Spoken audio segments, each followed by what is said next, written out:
bienvenue dans Jeu de puissance. Petite analyse donc de la finale de la Stanley Cup entre les Panthers de la Floride et les Oilers d'Edmonton. Une finale assez inédite entre deux clubs qui ne se sont jamais, bien sûr, rencontrés en finale de la Stanley Cup. Les Panthers de la Floride qui se sont qualifiés dans cette conférence Est en battant le Lightning de Tampa Bay, en battant les Boston Bruins et en battant les Rangers de New York. Une finale de conférence Est qui a été très très serrée. 4 victoires à 2.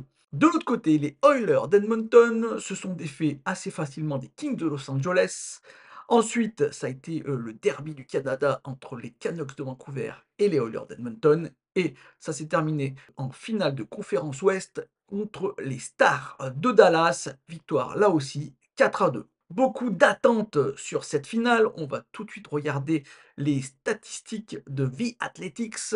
Qui est favori? Et comme vous pouvez le voir, il n'y a pas de favori. 50% de chances qu'une des deux équipes l'emporte. Et oui, c'est une finale très serrée, inédite. On se demande bien qui des deux équipes peut l'emporter. Et c'est pour ça qu'on va regarder les points forts et les points faibles de chaque équipe. Mais avant de parler de ces points forts et de ces points faibles, on va dire que les Oilers d'Edmonton, il y a beaucoup d'attentes derrière cette équipe, car il y a bien sûr Connor McDavid. Ça fait 9 ans que Connor McDavid joue en NHL. C'est la première fois qu'il atteint le stade de la finale de la Stanley Cup. Et beaucoup de personnes aimeraient que Connor McDavid l'emporte et gagne enfin une Stanley Cup. En plus, du côté du Canada, ça fait 31 ans qu'il n'y a pas eu de trophée. Donc j'imagine qu'il y a énormément de Canadiens qui attendent avec impatience cette finale et qui espèrent une victoire des Oilers d'Edmonton. De l'autre côté, on a l'entraîneur qui a le plus de matchs de la NHL en activité et qui n'a toujours pas gagné une Coupe Stanley, c'est Paul Maurice. On a aussi une équipe qui a fini il y a 3 ans de ça, premier de la saison régulière et qui n'avait pas réussi à atteindre la finale. La saison dernière, elle a réussi à atteindre la finale, mais elle a perdu contre les Golden Knights de Vegas. Et les Panthers de la Floride ont de nouveau une chance de remporter la Coupe Stanley avec cette finale contre les Oilers d'Edmonton. Les points forts, les points faibles, on attaque tout de suite. Alors, les points forts des deux équipes, en fait, on va prendre tout de suite les unités spéciales parce que ça va être très très important, je pense, dans cette série, dans cette finale de la Coupe Stanley. C'est le fait que du côté des power play, eh ben, on a un power play exceptionnel, celui bien sûr des Oilers d'Edmonton. Attention, celui des Panthers de la Floride n'est pas si mauvais que ça. Mais attention aussi parce que le penalty kill des Panthers de la Floride a fait vraiment des miracles depuis le début de la saison. Ils ont réussi à laisser des équipes qui sont pourtant très fortes en power play, à laisser ces équipes assez vierges en termes de buts dans ces moments-là.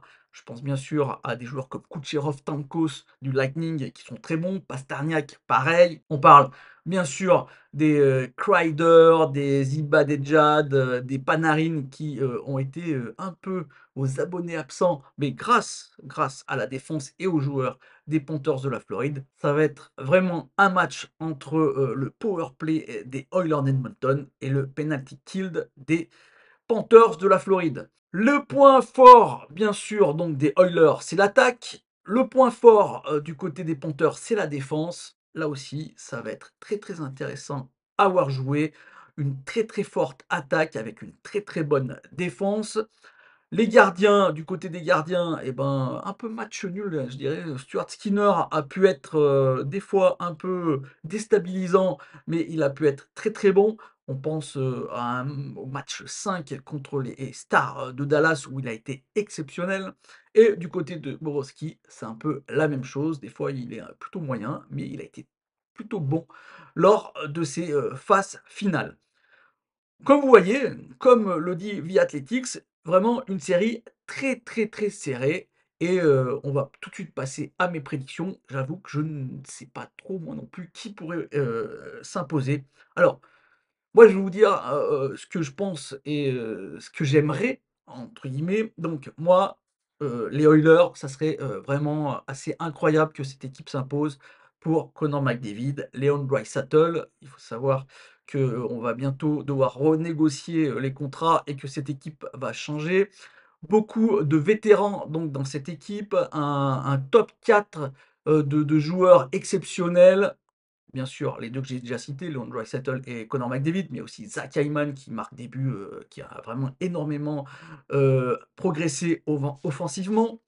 Mais il y a aussi le défenseur Evan Bouchard. Qui aurait pensé il y a 2 ans de cela que Evan Bouchard serait peut-être un des joueurs déterminants de cette équipe des Oilers d'Edmonton? Pas moi.